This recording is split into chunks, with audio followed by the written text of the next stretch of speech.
अरे वाह, पुराना सोना कितना शुद्ध होता था ना दादी। सोना आज भी शुद्ध है, उस पर अगर हॉलमार्क अंकित है।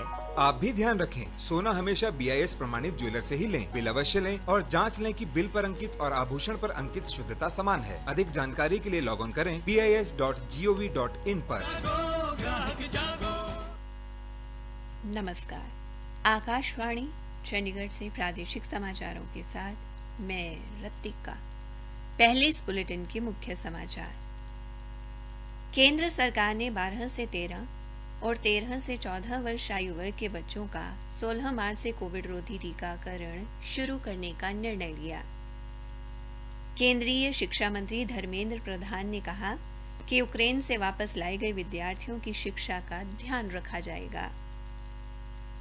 हरियाणा के कृषि एवं किसान कल्याण मंत्री जयप्रकाश दलाल ने कहा कि राज्य में यूरिया की कोई कमी नहीं है। हरियाणा के परिवहन एवं खनन मंत्री मूलचंद शर्मा ने कहा है कि राज्य में संगठित अवैध खनन का कोई मामला नहीं पाया गया। और हरियाणा पुलिस ने 1,11,000 रुपए के जाली नोट जब्त कर एक महिला को गिरफ्तार किया। कोरोना वायरस को देखते हुए आपसे अपील है कि सतर्क रहें, दोनों टीके लगवाएं और 15 से 18 वर्ष के किशोरों सहित अन्य लोगों की टीका लगवाने में मदद करें। अब समाचार विस्तार से।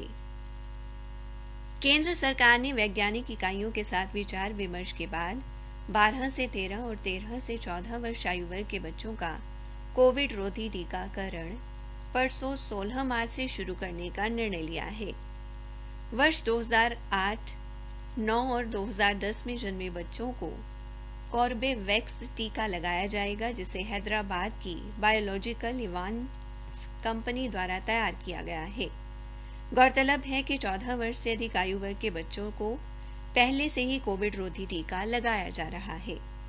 सरकार ने अन्य बीमारियों से पीड़ित 60 वर्ष से अधिक आयु वर्ग के लोगों को टीके की एहतियाती खुराक लगाने का फैसला किया था। अब इस शर्त को खत्म कर दिया गया है। 16 मार्च से 60 वर्ष से अधिक आयु के सभी लोग ये टीका लगवा सकेंगे। केंद्रीय स्वास्थ्य मंत्री मनसुख मांडविया ने बच्चों और 60 वर्ष से अधिक आयु के लोगों से कोविड रोधी टीका लगाने का आग्रह किया है।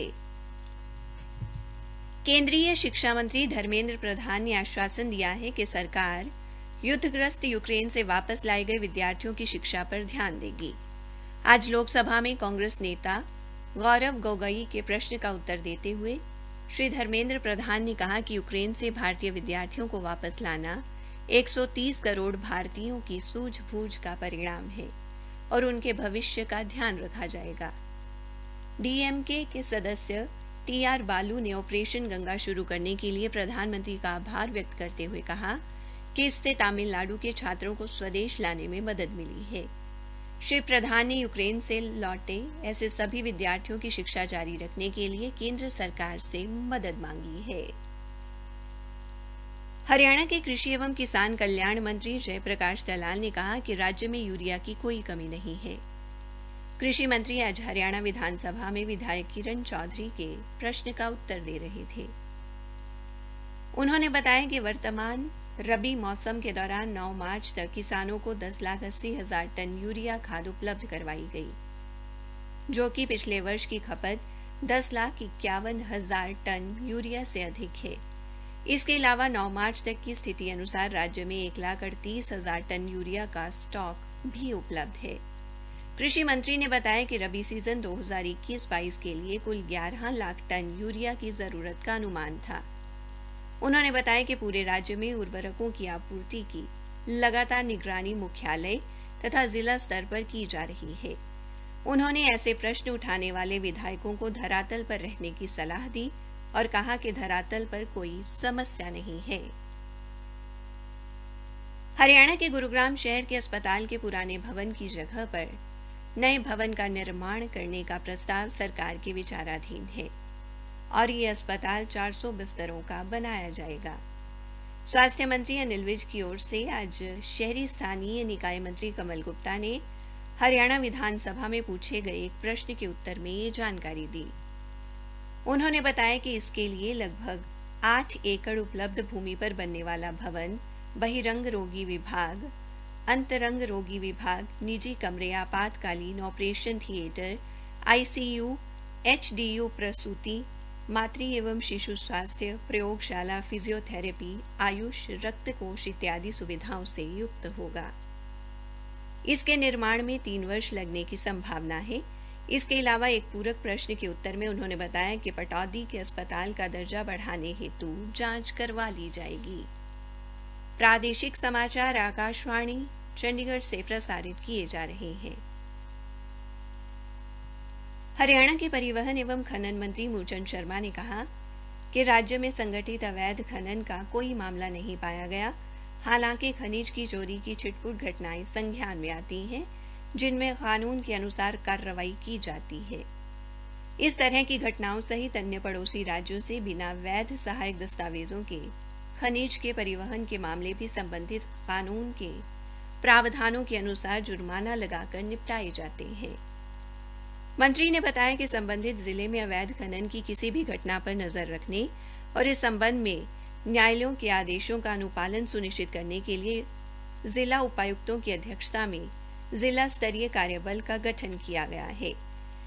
इस कार्यबल में सदस्यों के रूप में पुलिस अधीक्षक और अन्य संबंधित वरिष्ठ अधिकारी होते हैं। इन कार्यबलों द्वारा की गई कार्रवाई की समीक्षा मुख्य सचिव की अध्यक्षता में गठित एक अन्य राज्य स्तरीय कार्यबल द्वारा की जाती है। उन्होंने बताया कि राज्य सरकार द्वारा पुलिस की 2 विशेष प्रवर्तन टीमें भी गठित की गई हैं, जो खनन अधिकारियों के साथ कार्यरत हैं। उन्होंने बताया कि वित्तीय वर्ष 2019-20 में 2020 वाहन पकड़े गए, 21 करोड़ 65 लाख रुपए जुर्माना लगाया गया और 211 मामले दर्ज किए गए। वहीं वित्त वर्ष 2020-21 में 3,515 वाहन पकड़े गए, 82 करोड़ 77 लाख रुपए जुर्माना लगाया गया और 539 मामले दर्ज किए गए। वित्त वर्ष 2021-22 में 2,192 वाहन पकड़े गए, 29 करोड़ 40 लाख रुपए जुर्माना लगाया गया और 977 मामले दर्ज किए गए। हरियाणा के शहरी स्थानीय निकाय मंत्री डॉक्टर कमल गुप्ता ने आज विधानसभा में सदन को बताया कि नगर पालिका समालखां की सीमा के विस्तार का मामला सरकार के विचाराधीन है। बजट सत्र में प्रश्नकाल के दौरान विधायक धर्म सिंह छौकर द्वारा पूछे गए एक प्रश्न के जवाब में उन्होंने बताया कि नगरपालिका समालखां का विस्तार करने के लिए 4 गांवों को नगरपालिका समालखां की सीमा में सम्मिलित करने का प्रस्ताव है।